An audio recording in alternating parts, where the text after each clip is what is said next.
Today I'm going to do something we've never done before. Don't get too excited. I decided to pick a story to read in lieu of Jason and I doing whatever we do. It's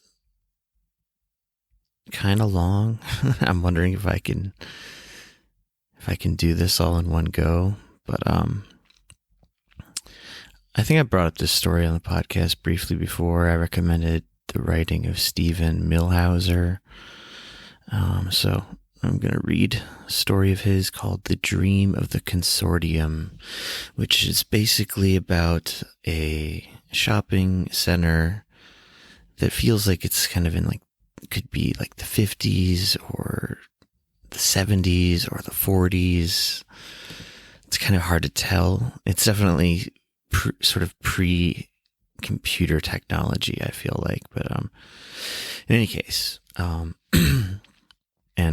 this shopping mall just kind of takes on a life of its own and just keeps expanding in new and sort of surreal and astonishing ways. So here goes nothing. The purchase of the department store by the Consortium filled us with uneasiness and secret hope. The department store was the last of the grand old emporiums in our city. From earliest childhood, we had ridden its aging escalators and wandered its faded departments. Our very idea of excess, of wonder, had been formed by its shelves of merchandise stretching into brown distances and rising through all 12 floors. In the glare of the new glass mall, the old stores had vanished one by one. Already our visits to the fading department store had become tinged with resignation and melancholy. Therefore, the purchase of the department store by the Consortium was a sharp blow, even a devastation, but at the same time a solace. For hadn't we always known that our store was nothing but an awkward survivor, almost an embarrassment, in a certain sense an illusion? From the very first, it was said that the Consortium planned to preserve the block-long building down to the last architectural detail, from the ornamental leaves and berries on its entrance columns to the quaint 19th century marble fountain located in the far corner of the ground floor.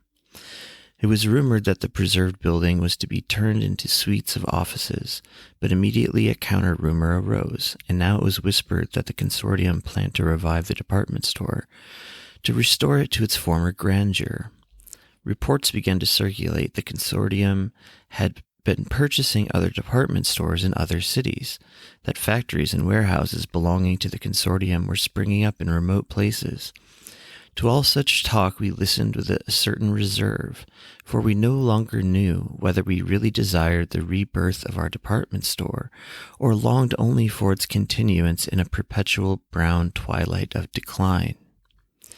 The opening was to take place in early spring. All that fall and winter we waited anxiously, while behind the large display windows, covered by white sheets, we heard the sounds of workmen's radios, of banging and sawing, of heavy loads scrapping across floors, and high above, in white skies of winter, the dark scaffolding seemed a complex, riddling work of destruction. We thought, without speaking of it, of a long, drawn-out childhood waiting, of the waiting that gradually becomes infected with anxiety, with unhappiness, as the dreamed-of day, drawing closer and closer, grows heavy with the burden of impossible desires.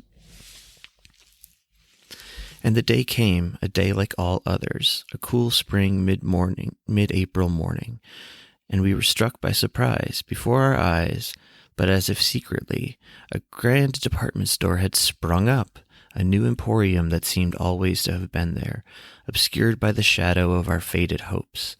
The new store rose 19 stories into the bright blue day. In the broad plate glass windows of the ground floor and the brilliant arched windows of the renovated granite facade, distorted reflections of red and brown office buildings seemed to tremble and shimmer. Despite the already opening doors, it was impossible not to pause at the display of windows, for the Consortium, as if sensing our hesitation, had spared no expense in its effort to hold us there. One window showed a sandy beach with a tide line of seaweed and shells, and a strip of ocean with low waves breaking. The brilliantly realistic scene, with its bright blue sky and slow-drifting blue-shadowed clouds, its mannequin lifeguard on his white chair, its low waves breaking and scraping back, its distant lighthouse, no larger than a thimble, was inhabited in the foreground by 3 slender mannequin women, sunning themselves in shiny silver bathing suits. Suddenly they sat up, revealing to spectators that they were real women pretending to be mannequins. And suddenly they lay down rigidly, making us wonder whether they were automated mannequins pretending to be real women. And the lifeguard refused to move, refused to give a sign, while seagulls that might have been real or might have been ingenious models strutted about in the sand. We smiled, we frowned thoughtfully, we granted the windows a certain originality, but at the same time we held back. We resisted all the temptation to be captivated. After all, it wasn't such shows we longed for, but something else entirely, something that carried us back to better times, when we still had hope. Something to be found only on the inside. Is it a wonder we hesitated? Slowly, a little nervously, we made our way through the great arch of the renovated entranceway toward a row of new glass doors. Panes of glass slid silently apart by our approach and ushered us toward an inner row of antique revolving doors, slow and dark, which reminded us of our childhood and of old black and white movies, and led into the store itself. We found ourselves in an immense grand court that rose to the height of 3 floors.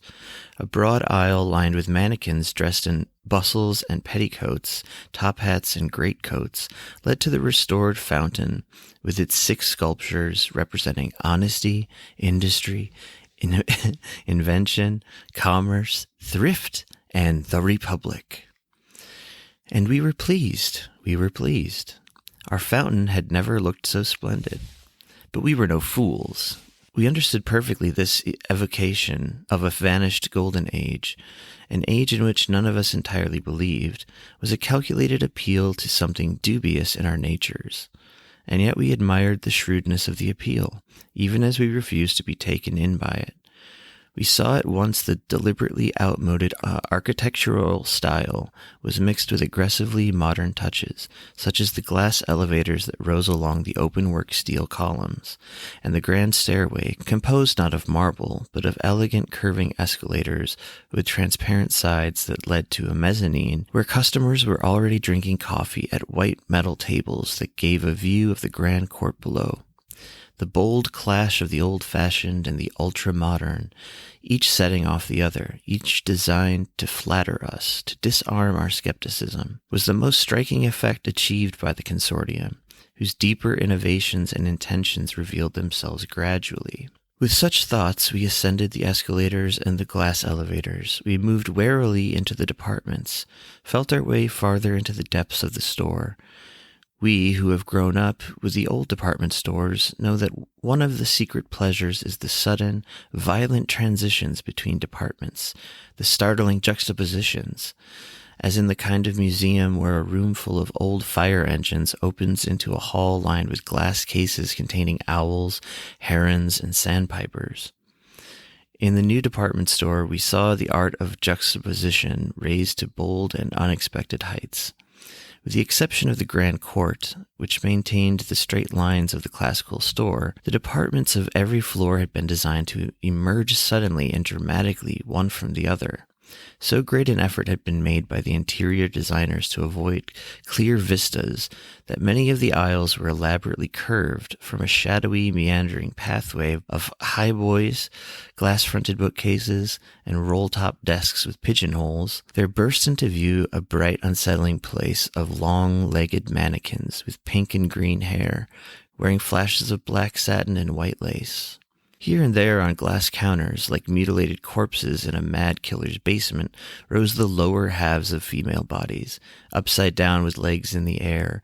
As we made our way towards pairs of inverted legs in shiny black stockings, studded with tiny green jewels, suddenly we found ourselves wandering among frostless refrigerators, 3-tier dishwashers, microwave ovens with digital displays, A bored-looking mannequin with short black hair, who seemed to have strayed from her department, leaned against a refrigerator and revealed the latest brassiere from Italy, consisting of a single gold thread that crossed her breasts in a straight line and fastened with a heart-shaped clasp in the back.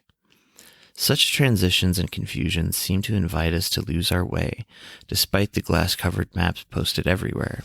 And we who wanted nothing better than to lose our way plunged deeper into the winding aisles, grateful for anything that increased our sense of the store's abundance, that satisfied our secret longing for an endless multiplication of departments. This quality of surprise, this continual attempt to banish monotony and elude a sense of constriction, was also evident in one of the Consortium's more pleasing innovations. From time to time, in ends of turning aisles, we came to broad open areas where shoppers, overcome by fatigue, might rest before continuing on their way. Each area, designated as a plaza on the store maps, was designed in a distinct style. The floor of one such plaza was composed of real earth and grass. In the center rose a large oak tree with spreading branches, hung with Chinese lanterns, beneath which stood a scattering of slatted wooden benches. Another plaza was in the style of a foggy London street at night. Clouds of yellowish fog were pumped in by a fog machine, obscuring the lampposts and the mannequin Bobby with his polished billy club. And on the upper floor, we discovered a Victorian parlor where we sank down in the plump armchairs, under the gas-lighting fixtures, among the oval photographs and whatnots, the marble statues. The artful plazas alone might have assured the success of the opening day, for already there were those among us who were eager to search all 19 floors for plazas in period designs. But other innovations also attracted our attention. We were struck by the variety of accessory services and entertainments, located mainly on the 4 underground levels, but also among the upper floors, such as the replicated shoeshine parlor, the old barber shop with its striped pole turning in a column of glass, the general store with its barrels of penny candy, the kinetoscope parlor on the 8th floor, the basement vaudeville theater with its 4 daily performances. We noted the many coffee shops, restaurants, and luncheonettes in scrupulously reproduced styles, the Pullman dining car, the 18th century New England inn, the whaling ship, the Pueblo village, the frontier saloon with swinging doors, and we discovered on each floor as we emerged from a maze of meandering departments, sudden places the purpose of which appeared to be cultural or educational, although we sensed that their real intention was to interrupt the inevitable boredom of displayed merchandise with refreshing surprises that permitted the customer to return with renewed vigor to the strenuous adventure of buying. Thus, the Consortium had provided for our instruction a mannequin manufactory, with a bearded sculptor at work on a clay figure before a live model, in a setting of plaster casts, discarded hands and feet, and nearly finished fiberglass figures to which an assistant was adding glass eyes, wigs, and teeth. A meticulous replication of 4 galleries chosen from the Prado, the Uffizi, Rijksmuseum, and the Hermitage, with expert reproductions of all the paintings, frames, and statues, 3 uniformed guides who explained to small groups of shoppers the history and technique of each work of art, and a reproduced portion of Egyptian pyramid, with steps leading down to 2 burial chambers and a mortuary temple. Perhaps because of the size of the new department store, the large number of plazas and cultural areas, the services and entertainments, the sheer assault on our nervous systems of 19 floors and 4 basement levels of merchandise, we didn't at first take special note of the new departments scattered throughout the store in what we took to be a spirit of whimsy, of exuberant invention. Such was the department of streams, pools, and waterfalls located in a suddenly appearing alcove of the landscaping department, or on the 14th floor, between men's hats and notions, the gloomy department of caves and tunnels, where dim fluorescent bulbs set in the cave walls shed a purplish glow over the rock formations. The price tags hung from nearly labeled stalactites, flowstone, cave coral, twisting helictites. One of the more mysterious departments lay beyond a soft brown world of night tables, dimly glowing lamps, pulled back bedspreads to playing flowery sheets, and 4-poster beds with arched canopies and heavy curtains. At the end of a narrow path of bunk beds filled with tigers and elephants, there suddenly appeared a high, whitish area that seemed to be under construction. Here and there on the floor stood broken marble columns and blocks of cracked stone. Against one wall was a flight of crumbling steps leading nowhere. At a shiny wooden counter in one corner sat a man in a gray suit and a maroon tie who seemed to await us. It was generally conceded that opening day had been a striking success. Oh, there were doubters among us, doubters who felt that the whole thing should be torn down and forgotten. But on the whole, we were inclined to be hopeful. To begin with, it was clear to us that the Consortium had created a serious rival to the mall. And in a move obviously intended to broaden the eroding customer base of the traditional department store, the new emporium directly challenged the deluxe specialty store by offering, in addition to its abundance of moderately priced goods, a wide range of high-priced specialty items, from sequined evening gowns to jeweled chess sets and imported jade palace dogs from the Imperial Palace of Beijing. We were attracted by the grand court and renovated fountain, by the meandering aisles, by the clever replications, by the brashness and energy of the whole enterprise. And if we were inclined to reserve judgment, to withhold our approval, at the same time we were prepared to return. We returned with the sharp sense that we had barely begun to explore the store, that further explorations were in fact necessary if we were to penetrate its still elusive nature. Within days, we noticed that the store was already changing. Aisles here and there had been shifted slightly to make room for new merchandise. Departments that we did not recall seeing had sprung up or were about to open. It was said that plans were already underway for a penthouse and a floor beneath the 4 basement levels. And in what either a restless desire for expansion or a calculated effort to avoid tedium, small changes had been introduced to the design of individual departments. But it was above all the unusual departments, which we hadn't observed closely on opening day, that now drew our deepest attention. It quickly became evident that these were not witty or bizarre architectural elements designed to raise smiles of appreciation or frowns of curiosity, but were serious departments in their own right, intent on sales. By the end of the first week, the Department of Streams, Pools, and Waterfalls had been doing a brisk business, mostly from suburban customers with large properties who were able to select from a wide range of meticulously distinguished styles. 12 models of brook or stream alone were on display, from the shallow rocky straight bed to the deep sandy winding bed. The caves and tunnels of the 14th floor were intended not only for privately owned hills and slopes, but also for cellars, attics, and playrooms. We returned to the high, whitish place that had appeared to be under construction, only to discover our error. In a thick catalogue fastened to the counter by a chain, the sales clerk pointed to an array of ruins.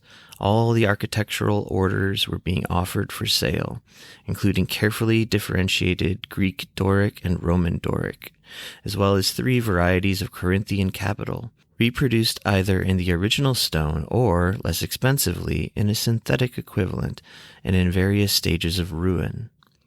For this was the department of classical ruins, from which one could also purchase friezes, broken pediments, crumbling arches, picturesque fragments of temples and mausoleums. At the back of the book were photographs of the Parthenon, the Colosseum, a Roman aqueduct, all in lush garden setting. Patiently, the sales clerk answered our skeptical, ardent questions. Everything in the catalog could be ordered. All parts were manufactured in repro factories and shipped direct. Only the other day, a Texan oilman had ordered the Colosseum for his ranch. The majority of orders came from corporations looking for innovative ideas in the landscaping line. A software company in New Mexico had recently ordered the baths of Caracalla and Hadrian's Villa for its 10-acre business park. And another firm in Southern California had ordered the entire Acropolis, sturdier than the original and guaranteed against pollution, set by the shore of an ornamental lake. The average customer was of course more likely to want a ruined column for the hall or a backyard. We shook our heads. We grew thoughtful. We began to smile, but felt the edges of our smiles crumbling. And we entered more familiar departments, making our way through squash rackets, lacrosse sticks, and ping-pong tables, past TV, VCR stands, audio-visual cabinets, and stereo rack systems with 5-band graphic equalizers, past cookie jars shaped like smiling raccoons, and umbrellas with wooden handles shaped like ducks. Our sense of something odd and inexplicable about the new departments, something in the manner of a violation, gave way gradually to the conviction that it was all our own perception which was at fault. Far from being alien intrusions into a familiar world, the new departments were nothing but an extension of that world. For wasn't it in the nature of department stores to offer for sale everything under the sun? Wasn't the secret premise of such places that the whole world was a bazaar? The Consortium, in a bold leap designed to counter the power of the mall, had simply extended the boundaries of the buyable. Nor was the idea of imitation or replication in the slightest degree alien in this world of synthetic materials and expensive reproductions of old-fashioned toys, famous paintings, and period furniture. Yet even then, in those early days of excitement and discovery, we failed to grasp the startling boldness of the new managers, despite hints and glimpses that left us a little breathless. It was precisely in those days, as we were feeling our way into the new store, that a harsh campaign was waged against it, originating from interests serving the specialty shops in the mall. The new store, it was charged, was poorly designed, filled with wasted space, and concerned more with atmosphere than with the efficient display of merchandise. The relationship of departments was confusing. The flashy new departments, by their very nature, could appeal only to a small number of customers. The plazas were tasteless, the architecture grotesque, the attractions absurd.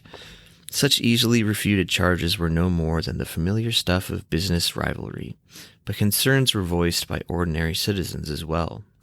Some argued that the store, despite its smattering of innovations, represented a return to the past. They accused the Consortium of trading shamelessly on our nostalgia, and pointed in particular to the emphasis on imitation and replication in the designs of the plazas and cultural areas, and even the merchandise itself.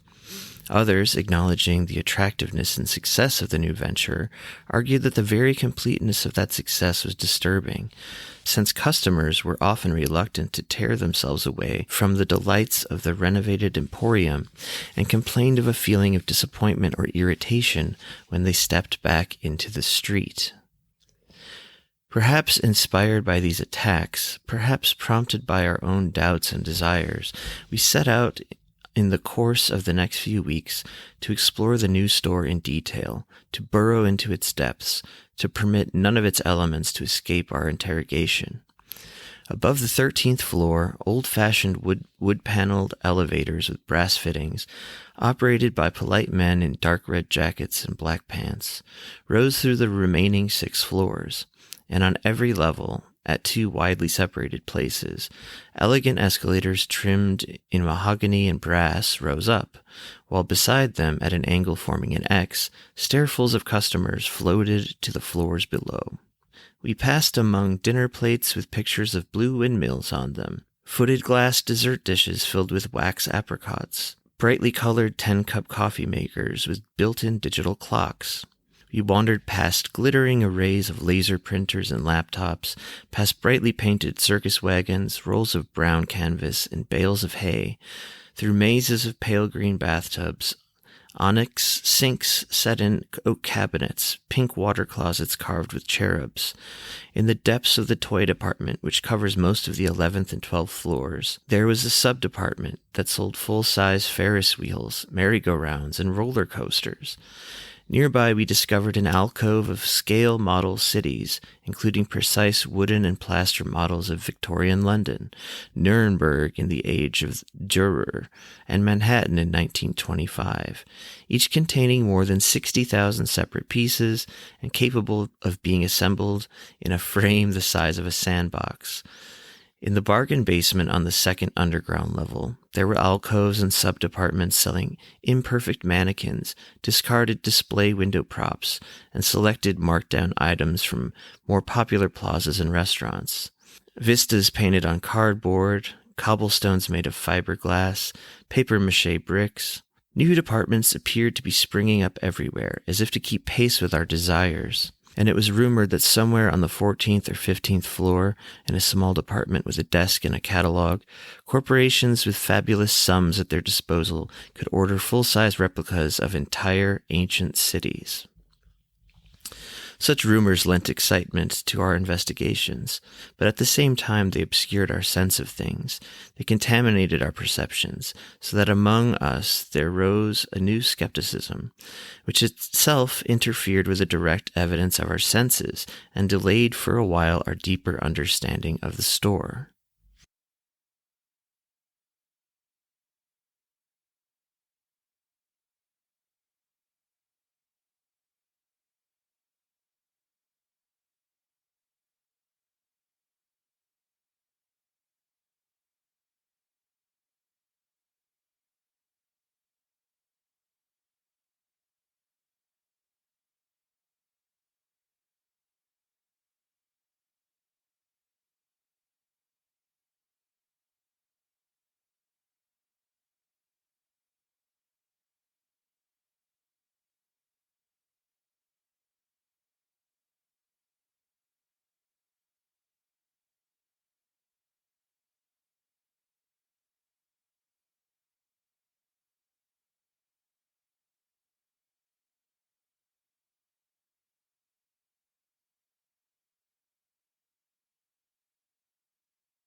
In the meantime, all but the harshest among us had begun to succumb to the new window displays, which were being carried to heights of daring and ingenuity unknown to us before.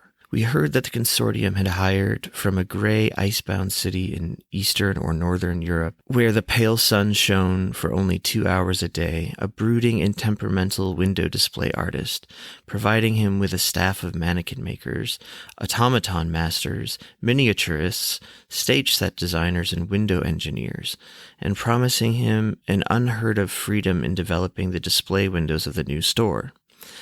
Every day, one of the many plate glass windows on all 4 sides of the block-long building was covered with a red velvet curtain, which rose the following morning in a brand new display.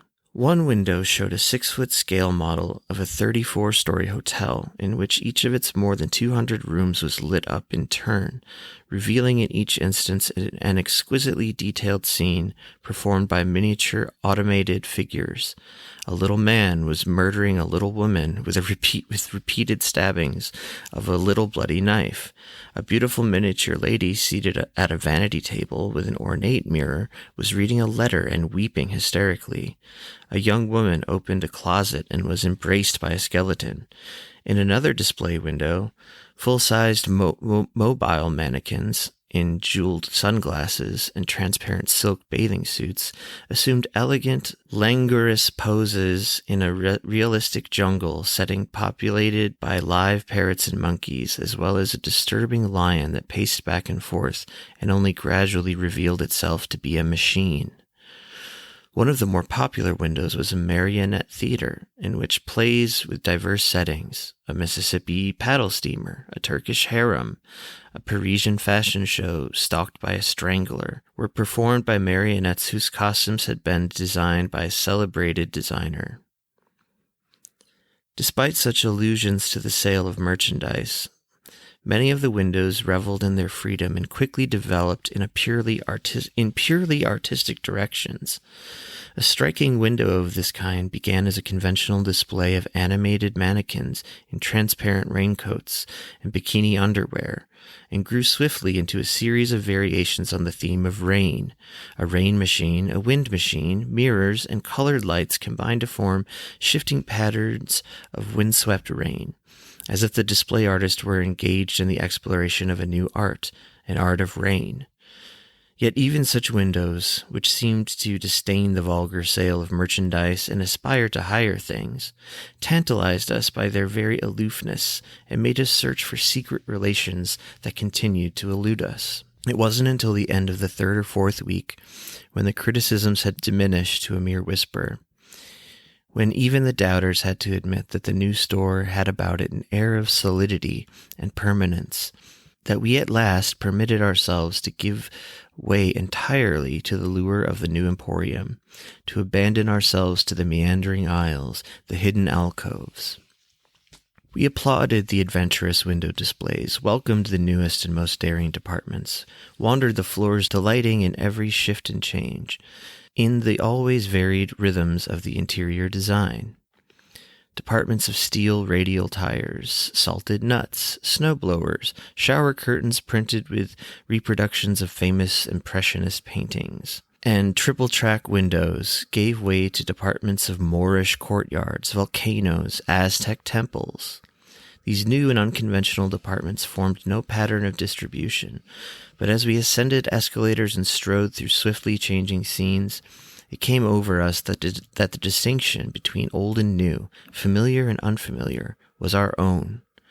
The store itself made no such distinction, but simply offered its wide-ranging merchandise for sale. Was there really, after all, so great a difference between a wristwatch and a Roman villa? In the new emporium, with its noble and feverish desire to surpass its rivals and recapture, in the last decade of the 20th century, the vanished glory of the great department stores, you could purchase quartz heaters, power mowers, Venetian palazzi, electric pencil sharpeners, Scottish castles, cordless phones with 10-channel auto scan, flying buttresses, mulching tractors, Neolithic villages, aluminum siding, the Palace of Sargon II, the Erie Canal, wax museums, submersible sub-pumps, Sumerian ziggurats, islands with palm trees and crashing surf, ancient Troy, motorized wheelchairs, Viking burial mounds, the great mosque of Cordoba, lagoons, sphinxes, exercycles, black leather recliners, upper Paleolithic caves with drawings of bison, three-ring circuses, the Colossus of Rhodes, Bowtree shrines, Coca-Cola bottling plants, mutoscopes, zoom lenses, Casbahs, African diamond mines, Benedictine monasteries, ice cream makers, the Library of Alexandria, opera theaters, 5-speed drill presses, film noir stage sets, deserts with mirages, cotton gins, hennins, steaming square miles of Amazon jungle, old piers with seagulls. In remote factories located in large, underpopulated states, teams of workers trained in secret workshops, taught by rigorous experts, were producing replicas so skillful that the originals had begun to seem a little flawed, a little faded and unconvincing. It was said that in a department on the 15th or 16th floor, near shades and drapes, in a small room resembling a travel agency, with maps on the walls and tool desks heaped with brochures, The heads of 4 major hotel chains, angered by the scandalous loss of billions of dollars each year to foreign countries through tourism, were discussing plans to purchase the exact replication of a small European country, with its lakes and mountains, its quaint villages with cobblestone streets and carved door panels, its railroads and postage stamps, for placement in central Texas or western Montana. The hotel executives believed that Americans would enjoy the convenience of visiting Europe directly by car or bus. The pleasure of the trip would be enhanced by the knowledge that, whenever the traveler grew bored or lonely, as so often happened in foreign countries, he could hop in his car and drive across the simulated border into America itself. The brashness of the plan filled us with a kind of nervous exhilaration. Similar deals, we began to realize, were taking place in departments on other floors. We imagined mountain ranges of artificial snow, sparkling false lakes, replicated forests, nightingales, thunderstorms. We dreamed of Florence rising stone by stone from a desert in Arizona. We saw in the depths of China the slow and meticulous reconstruction of New England, with its sugar maples and old brick factories, its exact pattern of rooftops, stoplights, leaf shade, riverbanks, and on each riverbank the precise shaft of sunlight slanting through the pines onto a picnic table trembling with sun and shade. There was no longer any need to verify such rumors and suspicions, for we sensed in ourselves a secret sympathy with the store, a profound intuition of its mysteries. The Consortium was determined to satisfy the buyer's secret desire, to appropriate the world, to possess it entirely. Countless factories were turning out precise pieces of geography and history, multiplying them relentlessly. In some department, half hidden by shelves of merchandise, plans were no doubt underway for duplicating and selling still larger pieces of real estate. The Mediterranean shore with its famous beaches and resorts, the Black Sea, ancient Persia. If we wandered here long enough, we would find departments so audacious that to imagine them clearly would be to suffer harm, as from the blow of a hammer. With such visions and premonitions swirling within, we pressed to the utmost ends of the store, searching out unseen corners, feverishly ascending and descending a series of zigzag escalators, passing through departments we had seen so quickly that they already looked unfamiliar. It was on one of these feverish journeys that we descended past the lowest of the subterranean levels to a new level still under construction. In a thick darkness lit here and there by greenish lights, tunnels braced with heavy posts stretched in every direction. Workers wearing helmets with lights on them raised their glistening arms to swing pickaxes against rock faces. Even in this raw region of barely imagined departments, men in neat suits were measuring distances with metallic tape measurers, marking the ground with chalk. A freestanding door lay against a rocky wall beside an opening, and a man in a necktie ushered us inside. The department was almost black, lit by a reddish glow. Here and there men and women moved with strangely formal gestures, as if they were engaged in a mysterious dance. Women of intolerable beauty turned their faces toward us slowly, with sad smiles. We had the sensation of having entered some dark and melancholy dream. Only gradually did we realize that the figures were on display. The art of mobile holography, a salesman was saying, was on the verge of another breakthrough. These images, under carefully controlled conditions, were able to stimulate in the spectator a sensation of touch and to give the illusion of life itself. Slowly, a demon-eyed woman glided toward us. As she came closer, we felt, in our fingertips, a faint tingle or tickle. She continued to smile vaguely at us as we snatched away our hands. We no longer resist it. We no longer try to resist it, the new emporium. These dangerous descents, these dubious wanderings, tug at us even in our sleep. New departments spring up almost daily. Sales records are continually surpassed. From the receiving rooms comes an unbroken rumble of arriving goods. There is talk of 4 new upper stories, of deeper excavations, of the purchase of a neighboring commercial building that will be joined to the old building by 3 glassed-in bridges. Such rumors, however false, strike us as essentially true. In this we are merely acknowledging the power of the new store, the thoroughness of its triumph. For as the departments multiply, as the store grows and invents itself daily, so it expands within our minds until eventually everything else is pressed flat against our skulls. Indeed, it is not always pleasant to leave the new emporium. And as we glance irritably at our watches, we search for excuses to linger among the winding aisles and sudden alcoves, to delay our departure a little.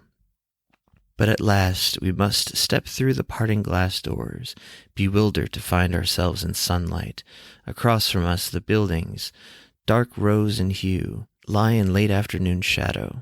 In the black plate glass windows opposite we see the bright green and white reflection of a passing bus, through which a row of half-closed blinds is visible. Overhead the avenue-wide strip of sky is brilliant blue.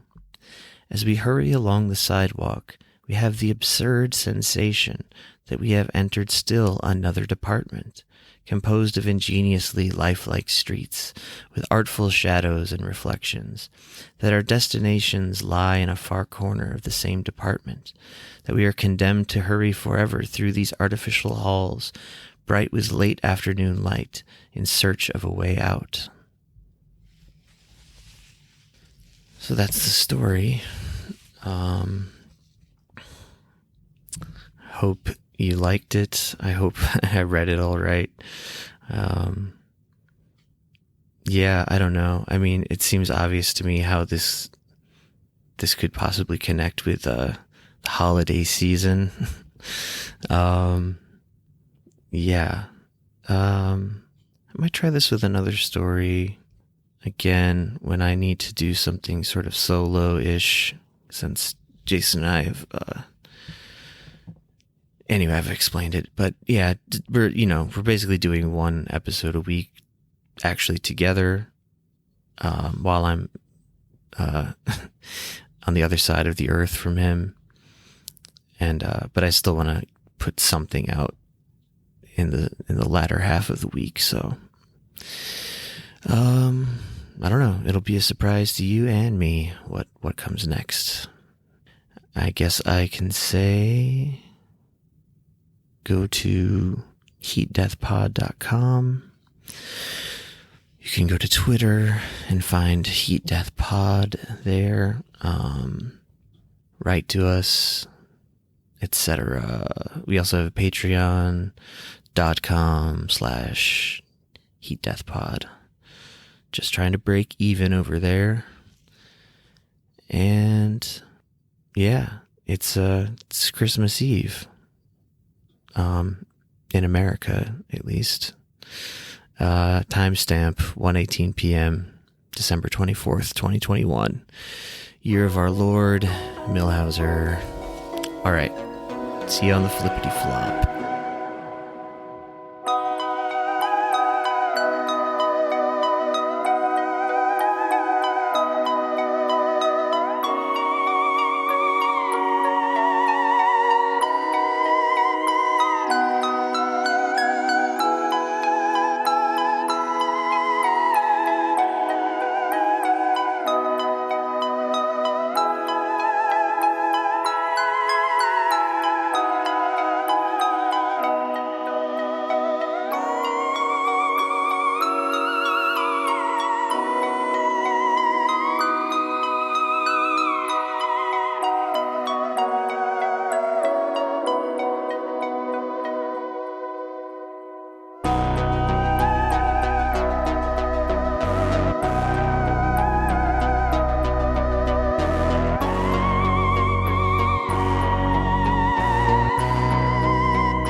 first voice recording was made in 1860.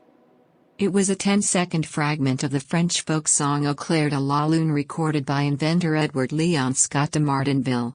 But who will make the final voice recording and when? What will it be? Who will hear it?